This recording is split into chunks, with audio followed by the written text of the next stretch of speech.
ఒకటి కేంద్ర ప్రభుత్వం మీద ఆధారపడి ఈ ప్రభుత్వాన్ని నడిపిస్తున్నది ఇప్పుడు కాంగ్రెస్ ప్రభుత్వం, అంతకుముందు బీఆర్ఎస్ ప్రభుత్వం తప్పితే అప్పుడు 10 లక్షల కోట్ల రూపాయలు ఏ విధంగా ఖర్చు పెట్టాం కేంద్ర ప్రభుత్వం నిధులతోటి.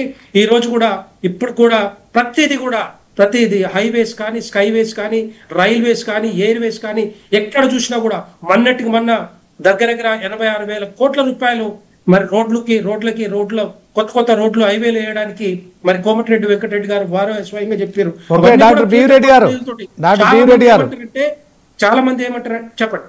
ఓకే డాక్టర్ పి రెడ్డి గారు, మీరు ఇన్ని చేస్తున్నారు కదా, ఏమంటారంటే ఎక్కడి నుంచి వస్తూనే అంటారు. ఒక సైడ్ నుంచి ముఖ్యమంత్రి గారు చెప్తారు, ఇంకో సైడ్ నుంచేమో కోమటిరెడ్డి, ఇంకో సైడ్ నుంచేమో మాకు ఏం రాలేదని చెప్తారు. మాకు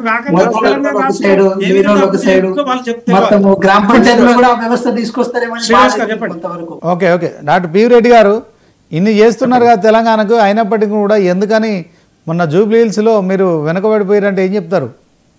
పైసలు ఇవ్వాలి. ఒక్కొక్క ఓటుకి 5-6 వేల రూపాయలు ఇస్తే మా భారతీయ జనతా పార్టీ ఎందుకు ఎక్కడి నుంచి తెచ్చిస్తుందని చెప్పండి. అంతకుముందు అట్లా బీఆర్ఎస్ పార్టీ బై ఎలక్షన్ లో గెలిచినా కూడా పైసలు ఇచ్చారు. కాంగ్రెస్ మంత్రులందరూ తిరిగారు, ఎంపీలు తిరిగారు, ఎమ్మెల్యేలు తిరిగారు. పదాన్ని తీసుకొని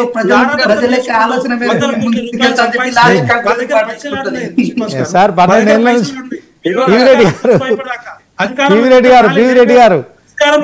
12 సంవత్సరాల నుంచి కేంద్రంలో మీరు అధికారంలో ఉన్నారు సార్. నరేంద్ర మోడీ గారు తీసుకున్న ఎన్నో నిర్ణయాలకు భారత ప్రజలంతా కూడా నోట్ల రద్దును కావచ్చు, మీరు ఏం చేసినా కూడా మీ అడుగులకు మడుగులొత్తుతూ మీ ఎంపీలను గెలిపిస్తూ ఓవరాల్గా మీరు కేంద్రంలోనే కాదు రాష్ట్రాలలో కూడా మీరు అధికారం చేపడుతుంటే మీకు మద్దతు ఇస్తున్నారు, మీ దగ్గర పైసలు గడి అని చెప్పడం. ఇది బీహార్ రాష్ట్రంలో మన ఎన్నికలు జరిగినాయి. దగ్గర 89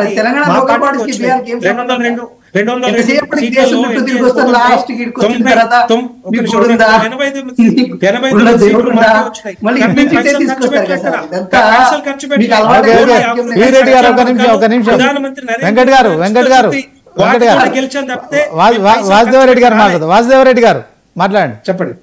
శ్రీనివాస్ గారు, ఇప్పుడు మన పివి రెడ్డి మిత్రుడు చెప్తున్నాడు కదా, అసలు రాష్ట్ర ప్రభుత్వ నిధులే ఎక్కడి, మొత్తం కేంద్ర ప్రభుత్వ నిధులతోటే రాష్ట్రాలు అభివృద్ధి చెందుతున్నాయి అంటుండు.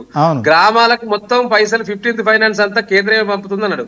వాస్తవం కేంద్రమే పంపుతుంది, కానీ నేనేమంటున్నానంటే మరి ఒక తెలంగాణకే ఇస్తున్నారా, మిగతా రాష్ట్రాలకు కూడా ఇస్తున్నారా? ఏ రాష్ట్రానికి ఇస్తలేరు, ఒక తెలంగాణకి ఇస్తానంటే అరే మీ యొక్క చొరవ బాగున్నది, ఇక్కడ రాష్ట్రంలో ఉన్న 8 మంది ఎంపీలు, 2 కేంద్ర మంత్రులు ఏ రాష్ట్రానికి ఇవ్వకుండా తెలంగాణకే రాష్ట్రానికి ఇస్తానంటే మీకు దండేసి దండం పెడతాం. కానీ అన్ని రాష్ట్రాలకు ఇస్తున్నారు కదా, అన్ని రాష్ట్రాలకు ఇచ్చి ఈ రాష్ట్రానికి ఇస్తున్నారు, మీకు ఇక్కడ కొత్త ఇచ్చేది. ఇంకొక ప్రశ్న రెండవది ఇంకోటి ఏం అడుగుతున్నారంటే హైవేలు స్కైవేలు బ్రహ్మాండంగా నిర్మించడం, హైవేలకు అన్ని డబ్బులు ఇస్తున్నాము అని అంటున్నారు.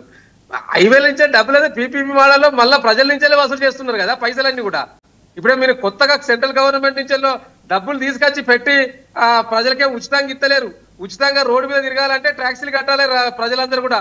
ఎక్కడ మీరు హైవేలు వేసినా, ఎక్కడ ఏం చేసినా దాంట్లో రాష్ట్ర ప్రభుత్వం వాడున్నా, కేంద్ర ప్రభుత్వం వాడున్నా అందరు ప్రజల నుంచి మళ్ళీ ట్యాక్సీల రూపంలో అక్కడ తీసుకుంటున్నారు కదా గేట్లు వేసుకొని. సో కాబట్టి మీరు దాన్ని ఏదో గొప్పగా చెప్పి మేమే మొత్తం చేస్తున్నాం, మేము లేకుంటే మొత్తం రాష్ట్రం అంతా అసలు అయిపోయే కథ ఉండు, మేము ఉంటేనే ఇలా ఈ రకంగా తీర్చిదిద్దినని చెప్పడం ఏదైతుందో అది మీకు సెల్ఫ్ గా అత్యశక్తి అనిపిస్తుంది కావచ్చు. కానీ ఇవాళ అసలు మొత్తంలో దేశంలో 28 రాష్ట్రాలు ఉంటే ఈ దేశాన్ని సాకేది 5 రాష్ట్రాలు. 5 రాష్ట్రాలలో తెలంగాణ రాష్ట్రం రూపాయి పన్నులు కడితే మీరు ఇచ్చేది 40 పైసలు మాత్రమే. ఇంకా 60 పైసలు బాకీ ఉన్నది కేంద్రం నుంచి మనకు రావాల్సిన పైసలు. మీరు కూడా ఒక తెలంగాణ బిడ్డగా ఇంకా రావాలని చెప్పి మీరు కూడా మాట్లాడాలి, కొట్లాడాలి మీ యొక్క పార్టీ దగ్గర. సో అది చెప్పకుండా ఏదో అన్ని రాష్ట్రాలకు వచ్చిన సందర్భంలో మన రాష్ట్రానికి వస్తే దాన్నే గొప్పగా చెప్పడం అది మీ యొక్క కాంగ్రెస్ పార్టీ అధికారంలో ఉంది. 55 సంవత్సరాలు పరిపాలించింది ఈ దేశాన్ని. ఈ తెలంగాణ రాష్ట్రంలో కూడా సంవత్సరాల కొద్దిగా పరిపాలన ఉన్నారు. ఎప్పుడు కూడా ఎవరిని కూడా పట్టించుకోలేదే, సంక్షేమ పథకాలు అమలు చేయలేదు, అభివృద్ధి పథకాలు ఎక్కడ కూడా జరగలేదు, అభివృద్ధి ఎక్కడ జరగలేదు.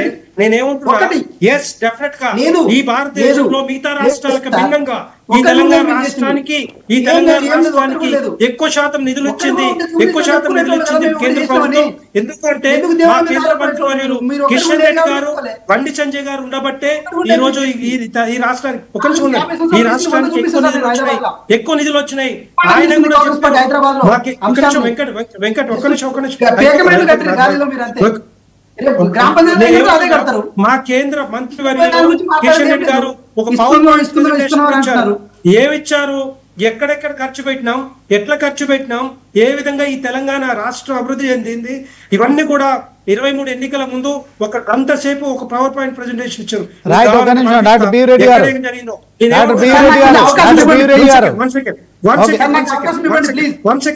నేనేమంటున్నా, కాంగ్రెస్ పార్టీ అధికారంలో ఉన్నప్పుడు కేంద్రంలో వాళ్ళు మనం ₹1 పంపిస్తే వాళ్ళు 25 పైసలు ఇస్తే వెంకట్ మీరు ఆగండి ఆయన మాట్లాడండి.